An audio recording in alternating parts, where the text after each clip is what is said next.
The first time I noticed the quiet shift in the apartment, it wasn't in the argument we hadn't yet had or the coffee he had left cold on the counter. It was in the way the rain splattered against the windshield that evening, thick and relentless, like tiny drums insisting on a rhythm I couldn't match. I sat behind the steering wheel, hands gripping it tighter than necessary, staring at the smudged reflections of streetlights dancing across wet asphalt.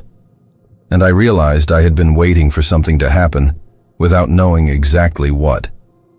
There was a smell in the car, damp leather and the faint perfume of lavender he sometimes wore, the one that lingered just long enough for me to notice. And I hated myself for taking comfort in it. My phone buzzed on the passenger seat.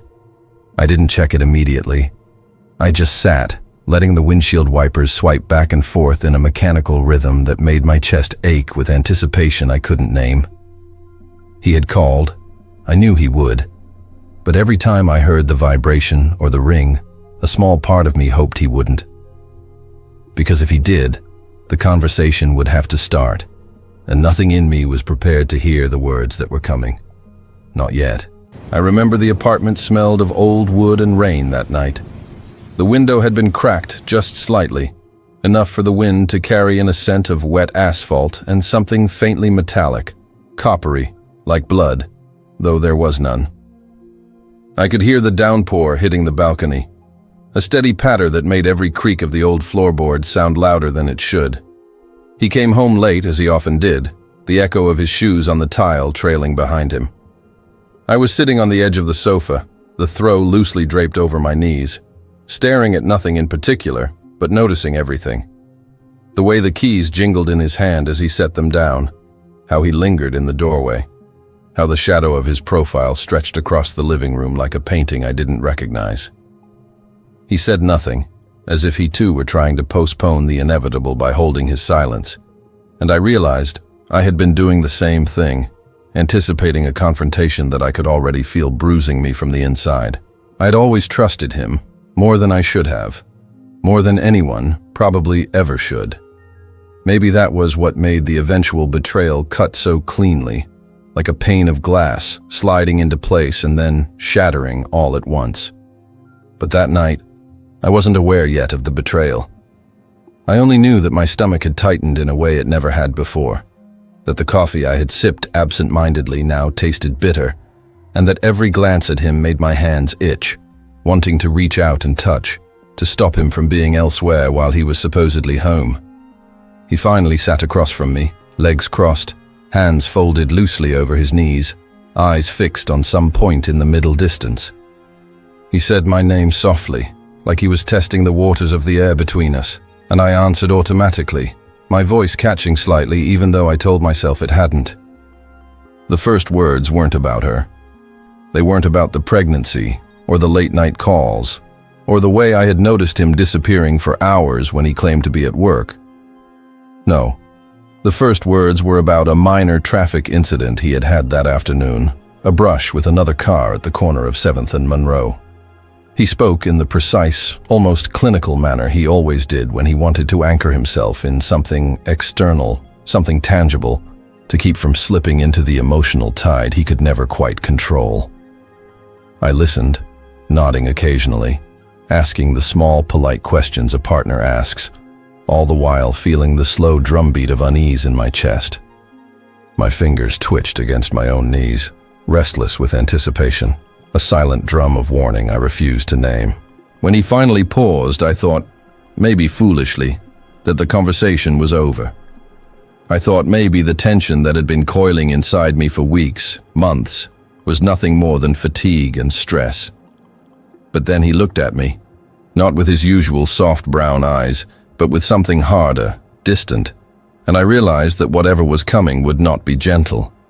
I tried to steady myself, tried to anchor my hands on the sofa cushions, and in that moment, I noticed the way the shadows played across his face, how the storm outside seemed to darken his features further, making him appear almost unrecognizable. I felt a tremor in my chest, the kind that precedes the kind of news that shifts the ground beneath your feet without warning. He spoke then, in measured tones that somehow made the words worse because they lacked the tremor or guilt I might have anticipated. "I need to tell you something," he said. And the simplicity of the phrase, so ordinary, so understated, made it land with the force of a hammer. My stomach dropped, my fingers gripped the cushion tighter, and I told myself to breathe. The storm outside punctuated every word with a drumbeat of rain, a rhythm that seemed to echo the uneven thump of my heart. "It's about... I didn't mean for it to happen. I never wanted you to find out this way." I swallowed hard, though nothing in me wanted to. I already knew, though I couldn't have articulated it yet. I had glimpsed it in the subtle shifts of his behavior, the text messages I had thoughtlessly ignored, the way he sometimes lingered too long at the office or seemed distracted in the kitchen while talking to me. It wasn't definitive, not until he said it, but the air had been heavy with unspoken truths for weeks, months. And then the words came, quietly, deliberately. I got her pregnant. The syllables seemed almost absurd in their simplicity, yet they carried the weight of every late night, every whispered conversation, every glance that lingered too long on her name in his phone. My hands left the cushion, pressing against my mouth as if I could hold back the sound of disbelief from escaping. My mind recoiled, flailing for purchase on something solid. But all I could see was the storm outside, the rain blurring the world into streaks of gray and gold and orange light. I wanted to scream. I wanted to run. I wanted to believe that somehow it was a mistake, that there was a story that made sense, but the truth of the words lay between us, undeniable and sharp. I thought immediately that I was the victim, that he had betrayed me, shattered the trust I had built around him like fragile glass, and that the world as I knew it was collapsing. My thoughts went to her, my best friend, the one person I had confided in more than anyone else, the one who had shared my triumphs and sorrows in equal measure. I felt the twist of betrayal like a knife I couldn't pull out, and I wanted to cry, to scream, to demand an explanation that could somehow make this wrong go away. My mind raced through every dinner, every coffee date, every laugh we had shared, and suddenly the laughter felt foreign, the memories tainted. I was trembling, small shivers that started in my spine and radiated outward, and I thought I would break before he even finished speaking. He didn't offer excuses, at least not in the way I had expected. There were no apologies, no flailing defenses, only the quiet weight of his gaze, as if he were measuring how much he could say without causing irreparable damage. I didn't plan it," he whispered. The words hung in the room like smoke, curling and twisting in shapes I couldn't decipher. My mind clung to them, trying to find solace, some thread of hope. But every instinct told me that the hope was misplaced. I felt the walls of the apartment close in, the shadows stretching longer in the dim light, the rain hammering against the windows as though trying to drown out the sound of my own thoughts. I wanted to reach for him, to shake him, to demand every truth, every hidden moment, but the air between us was so thick I could barely breathe. I left the apartment that night, the rain soaking through my coat, plastering my hair to my face. The streets glistened under the lamplight, wet and distorted, and I walked without direction, feeling the cold seep through my bones, wishing it could numb me completely. My phone buzzed constantly, his name flashing across the screen, but I ignored it. Each step felt deliberate, a rebellion against the need to face him, to hear more, to confirm the nightmare. I passed the cafes and late-night diners where we had spent weekends together, the glow of neon signs reflecting on the puddles, and I realized I had memorized every street corner, every familiar shop front. Yet tonight, it all felt alien, distorted. I wanted to vanish, to escape the familiarity that now felt poisoned. I went home eventually, hours later, when the rain had lessened to a drizzle, leaving the city dripping and gray, a muted mirror of my own thoughts. I tried to sleep, but my body refused cooperation. Every creak of the radiator, every distant siren, Every whisper of wind against the window made me flinch. I couldn't stop seeing them together in my mind, couldn't stop imagining the subtle touches I had never noticed, the smiles that had belonged to both of them and to no one else, the whispered secrets that I had never been a part of. I imagined the way she must have laughed at a joke he made, the way he must have looked at her when he thought I wasn't watching. My chest ached with a quiet fury, the slow burn of betrayal that was intimate, personal, devastating in ways I couldn't articulate. Days passed with the same rhythm of tension. I went to work, sat in meetings, answered emails, smiled when necessary, all the while feeling the hollow weight in my stomach. Every call from him, every message, every casual reference to her felt like a new cut, subtle but precise, leaving marks I couldn't trace. I began to notice small details I had overlooked before, the way he kept his phone face down, the way he seemed to rehearse conversations in his mind before speaking, the way he occasionally hummed a tune I didn't recognize. I tried to confront him, tried to ask questions that would unravel the truth in a controlled manner, but each time the words stuck in my throat, each time I realized that the confrontation itself might be too much for me to bear. It was in the quiet moments, the ones I spent alone with my thoughts, that I first began to doubt my perception. I replayed every interaction, every word, every gesture, searching for signs I might have missed. I remembered the time she had called me late at night, voice soft and hesitant, insisting she just needed someone to talk to. I remembered him telling me he had worked late, though I had caught glimpses of text notifications, quickly hidden, too late for me to ignore. I began to notice inconsistencies in the timeline, the gaps in stories that didn't quite align. And slowly, imperceptibly at first, a new, terrifying thought began to take shape. What if I wasn't seeing the whole picture? What if the narrative I had constructed for myself, the one in which I was the wronged, innocent party, was incomplete, maybe even false? The storm returned that weekend, relentless and unforgiving, drumming against the roof and shaking the windows. I sat in the car again, the same one we had driven together countless times, hands trembling on the wheel, staring at the gray, wet streets. I noticed the faint scent of her perfume lingering in his jacket he had left on the passenger seat, subtle but unmistakable. And I pressed my fingers to the leather, feeling the texture, the warmth that still clung faintly, wondering how long it had been there, how many times I had missed it. My chest tightened as I realized how intimately I had been deceived, how carefully the truth had been hidden, how much I had been denied simply by believing the reality I wanted to see. It was in those hours, sitting in the car with the storm as my companion, that the first cracks in my certainty began to show. I recalled conversations, fragments of dialogue I had previously dismissed, and began to consider alternative explanations. Perhaps her voice had been hesitant, not because she was guilty, but because she had known something I didn't. Perhaps his late nights weren't simply indulgence or carelessness, but cover for circumstances I hadn't yet grasped. The possibility was terrifying, yet strangely comforting, that maybe I wasn't entirely the victim, that the story wasn't as simple as I had assumed, that the narrative of betrayal I had clung to might need revision. I didn't sleep that night. I drove aimlessly through the city, watching reflections ripple across puddles, noting the subtle distortions in familiar streets, feeling the surreal quality of everything I had taken for granted.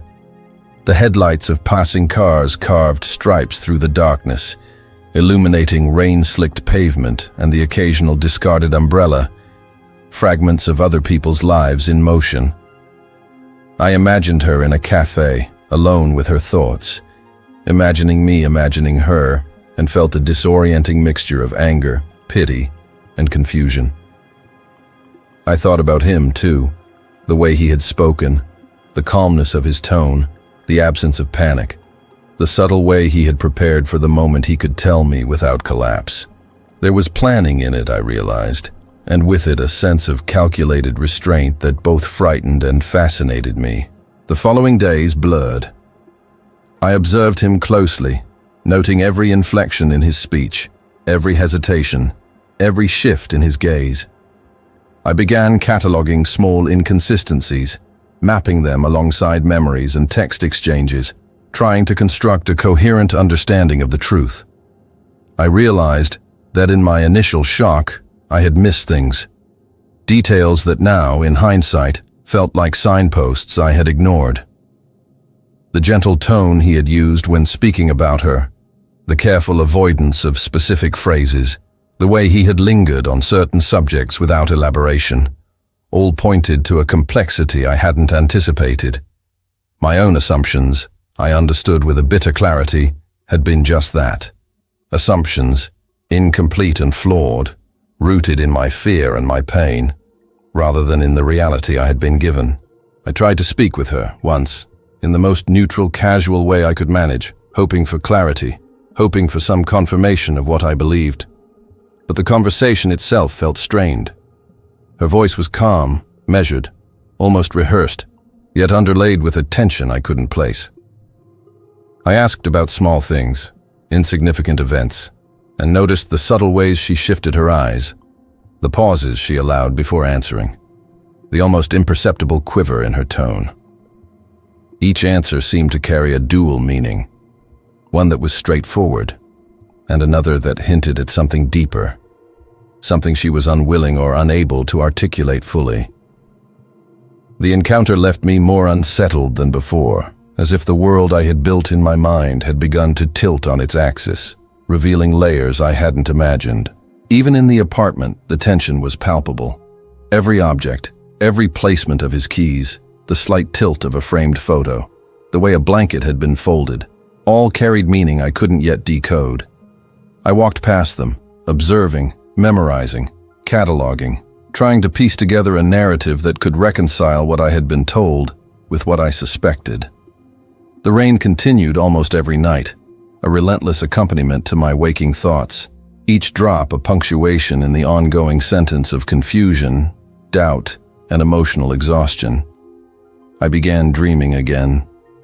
Vivid, disjointed dreams that replayed moments with altered details, allowing me to explore alternative possibilities in sleep, to rehearse confrontations I hadn't yet had, to imagine truths I couldn't yet face consciously. And slowly, imperceptibly, I began to notice subtle changes in him. A hesitation in conversation, a shift in body language, a carefulness in speech that hadn't been there before. He remained present, still affectionate in quiet, measured ways, but there was an underlying tension, an awareness that he was navigating around truths, around partial confessions, around the inevitable collapse that came with total transparency. I felt my own instincts sharpen in response. The raw, unfiltered anger I had initially felt softened into something colder, analytical, a quiet determination to understand, to see through the layers of explanation and half-truths, to arrive at a version of reality I could grasp with my own mind. The storm outside became a constant companion. I found myself drawn to the car late at night, to the rhythmic sound of rain against the windshield, the tactile presence of the steering wheel beneath my hands, the enclosed space where thoughts could coalesce without distraction. I replayed conversations, traced text exchanges, remembered minute details of gestures, pauses, tones. I noticed that he sometimes left the apartment earlier than necessary, sometimes lingered longer at work, sometimes spoke with a careful neutrality that had not existed before. Each observation added a layer to the puzzle, each small discovery a brushstroke in the larger painting of truth I was beginning to assemble. By the end of the first week, the narrative I had clung to so desperately, the one in which I was the sole victim, was already crumbling under the weight of inconsistencies, of shadows, of subtle truths that had existed all along, but which I had been too blindsided to see. I didn't know what would come next. I didn't know if I would confront him, if I would speak with her, if I would allow the slowly unfolding reality to reveal itself fully, or if I would continue to wander through streets slick with rain, lost in reflection, cataloging memories and gestures, searching for a pattern that might finally make sense. All I knew was that the storm outside mirrored the storm within, relentless, unyielding, and inescapable. The following morning, the apartment felt alien in the muted gray light of dawn. The storm had passed, leaving a delicate mist hanging over the city streets, droplets clinging to window panes like suspended memories. I stayed by the window for hours, leaning against the cool glass, watching the occasional pedestrian hurry under umbrellas, small figures in a vast, dripping world. The room smelled faintly of wet carpet and coffee I hadn't finished, and I realized I hadn't eaten in more than 12 hours. My stomach churned, but I ignored it, because the weight in my chest had grown heavier overnight, an invisible anchor tethering me to thoughts I couldn't escape. I thought about him, about her, about the words he had spoken, and a quiet, insistent question began to gnaw at me. What else hadn't I been told? I tried to focus on work, but concentration felt impossible. Every email, every spreadsheet, every conversation seemed meaningless against the backdrop of my mind reconstructing fragments of the truth. I replayed that night in the car, the relentless rain, the way his hands had remained still on his knees, the careful cadence of his words. And then I realized he hadn't told me everything. He hadn't revealed the why, the context, the circumstances that had led to her pregnancy. There had been omissions, deliberate or unconscious, but they left gaps too significant to ignore. And for the first time, I allowed myself to consider the possibility that the story I had spun for myself, of absolute betrayal and victimhood, might be incomplete, dangerously incomplete. I called her, hesitating as I held the phone in my hands, feeling the plastic cool and familiar. My fingers hovered over the screen, and I debated whether I wanted the conversation to be factual or accusatory, confrontational or cautious. When she finally answered, her voice was measured, soft, like she had anticipated my call but wasn't entirely prepared for it. I tried to sound casual, though my throat was dry and my hands shook slightly. "Can we talk?" I asked. The silence on the other end stretched for a heartbeat too long before she replied, "Yes, of course." I drove to a cafe we had frequented together before, the one with the warm light and quiet corners, a place I associated with shared laughter and private confessions. It now felt like neutral territory, a place where truths could be revealed without the claustrophobic intimacy of the apartment. She was already there when I arrived, seated at a corner table, coat still damp from the lingering mist outside. Her hair was pulled back, strands plastered against her temples, and I noticed how pale she looked under the soft glow of the lamp. We exchanged greetings, tentative, careful, the weight of weeks of unspoken tension pressing between us. She didn't offer explanations immediately, didn't apologize, didn't meet my gaze directly. Instead, she gestured toward the window, tracing droplets with her fingers, and I realized she was trying to brace herself, to prepare for the inevitable confrontation, just as I had been. I sat across from her, hands folded, searching her face for signs of deceit, but all I saw was fatigue and anxiety, emotions I recognized because they mirrored my own. I started with questions I thought would be innocuous, designed to map the truth without triggering defensiveness. Where had they met? How long had this been happening? Was it planned? Each answer she gave was deliberate, careful, weighted with nuance. And slowly, piece by piece, the story began to unfold in a way I had never anticipated. He had been involved in her life long before the pregnancy, not in the romantic sense, but in the quiet ways that pass unnoticed, the shared projects, the late-night discussions, the mentorship that had blurred lines over time. I listened, noting every subtle inflection, every hesitation, cataloging them in my mind like evidence.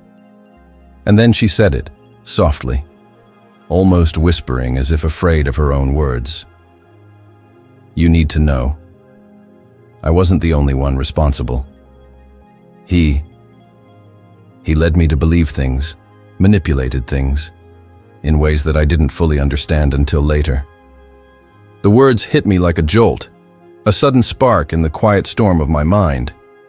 I blinked, trying to parse them, to find a place where logic and emotion could meet.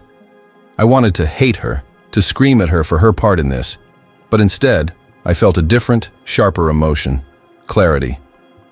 The story I had accepted as truth, the narrative of absolute victimhood, was fractured. There were shades, layers, subtleties I hadn't considered. And in that moment, the slow burn realization began. The betrayal I had felt so acutely was not as simple, not as singular as I had imagined. He had orchestrated, manipulated, left traces that obscured the full picture until I could barely trust my own perception. We sat in silence for a long time, the cafe humming with the low murmur of other patrons, the occasional clink of cups and plates punctuating the quiet. I traced the condensation on my glass absent-mindedly, watching droplets converge and drip to the table below, thinking about how subtly the truth had been distorted, how easily it could have remained hidden forever.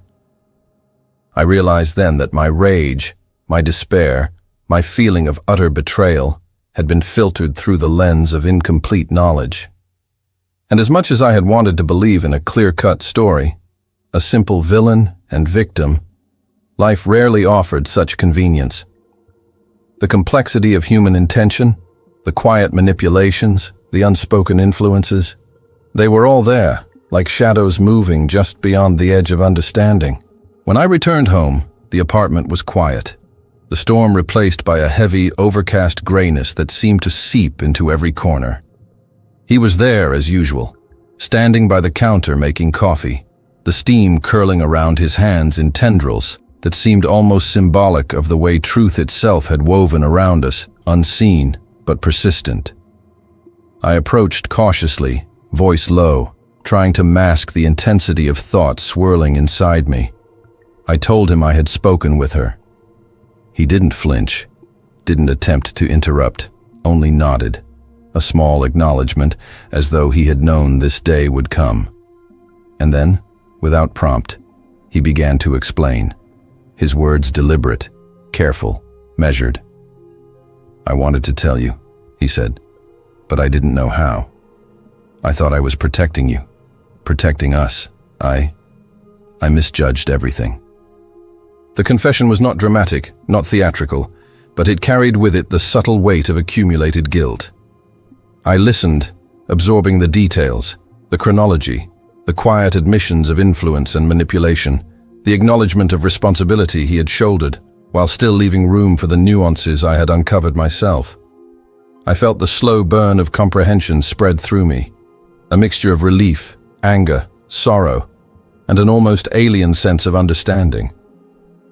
For the first time since the revelation, I could breathe without the tight knot of panic in my chest, though the air was still heavy with the residue of weeks of tension. I realized then that betrayal was rarely a single act, a singular moment. It was a series of choices, deliberate and unconscious, stretching across time, leaving their marks in ways subtle and profound. Days turned into weeks, and we navigated a delicate new reality. The apartment remained a space of quiet tension, but the shadows shifted. Conversations, once carefully avoided, became necessary exercises in transparency, painful yet grounding.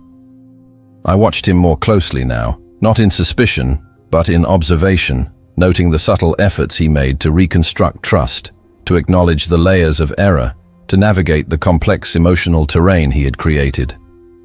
We began to exist in a new rhythm, one measured, deliberate, cautious, yet slowly infused with moments of genuine human connection that had not been possible in the immediate aftermath. The storm had passed outside, but its echoes lingered within us, shaping our interactions, coloring our silences, underscoring the fragility of trust we were attempting to rebuild. I began to confront my own assumptions, the narratives I had clung to, the emotional shorthand I had used to frame myself as the victim.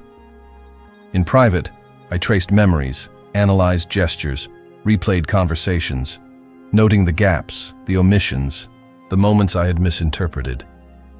I realized that my perception of betrayal had been filtered through a lens of fear, of hurt, of expectation. And as painful as the truth was, it was also liberating. I could finally see the full mosaic of human behavior, the shades of complicity, the subtle manipulations, the unspoken pressures, and I could finally situate my own pain within that larger frame. The clarity did not erase the hurt, but it allowed me to navigate it with measured understanding rather than blind fury. One rainy evening, I found myself in the car again, parked under the soft yellow glow of a streetlight, the windshield speckled with droplets, reflecting the fragmented city around me. I rested my hands on the wheel, feeling the texture of the leather, the faint imprint of warmth from previous drives, and allowed myself to replay the narrative as it now existed. The initial shock, the partial truths, the slow unraveling, the subtle revelations, the ongoing negotiations with understanding and forgiveness. I realized that the storm, the literal one outside and the metaphorical one within, had been necessary. It had stripped away complacency, assumptions, and illusions, leaving a clearer, harsher, yet more authentic view of the human heart.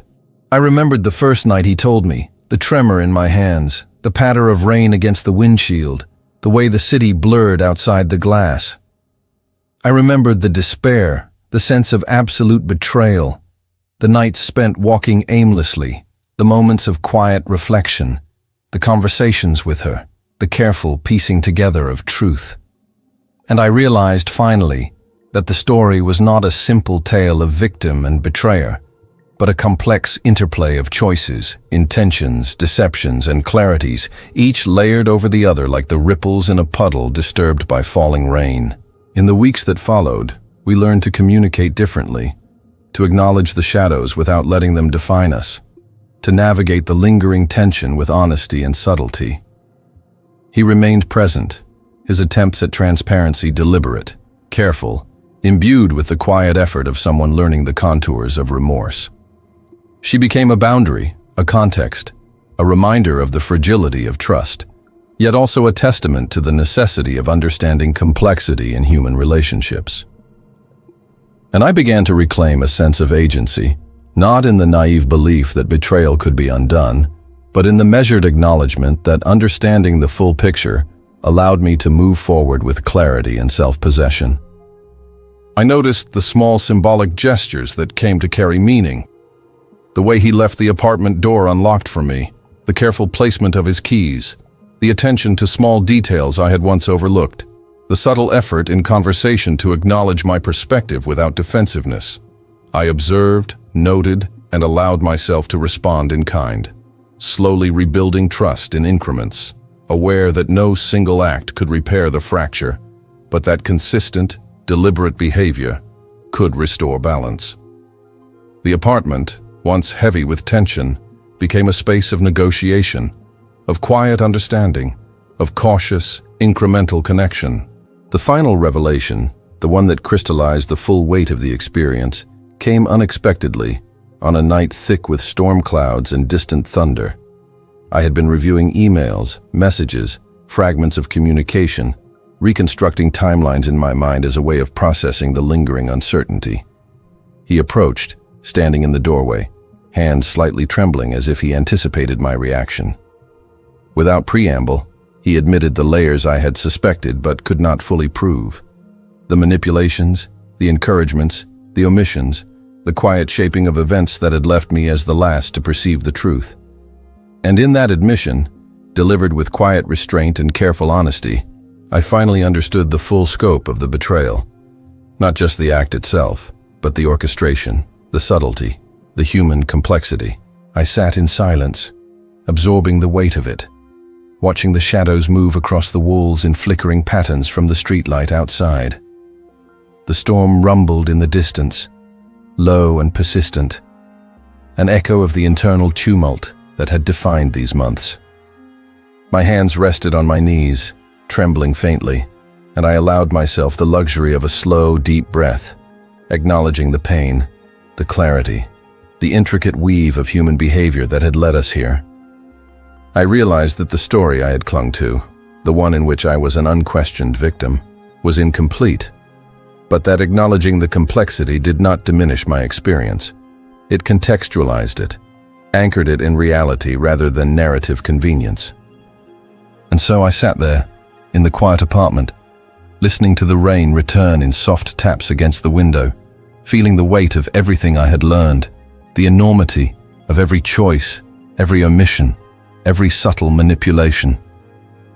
I reflected on the nights spent walking under grey skies, the long drives in the car with nothing but the sound of rain, the quiet confrontations, the tentative conversations, the revelations that had unfolded like petals in reverse, each layer stripping away assumptions and exposing the raw, intricate core of human behavior. The pain remained, yes, but so did understanding, clarity, and an almost fragile sense of equilibrium. In the end, I realized that betrayal is rarely singular, rarely absolute. It is layered, nuanced, human in all its flawed complexity. And in that realization, I found a quiet, cautious strength. Not a triumph over the wrongs done, not a resolution that erased the hurt, but a grounded acceptance that allowed me to continue, to breathe, to exist with the full spectrum of human imperfection around me. The apartment was quiet, the storm outside fading into the night, leaving behind a world washed clean, not of pain, but of the illusions that had once obscured the truth. I rested my hands on the window pane, fingertips tracing droplets in a gentle, deliberate motion, and for the first time in months, I felt the slow, cautious pull of hope. Not naive, not full, but sufficient to carry me forward into a future that was mine to navigate with eyes open and heart wary, yet intact.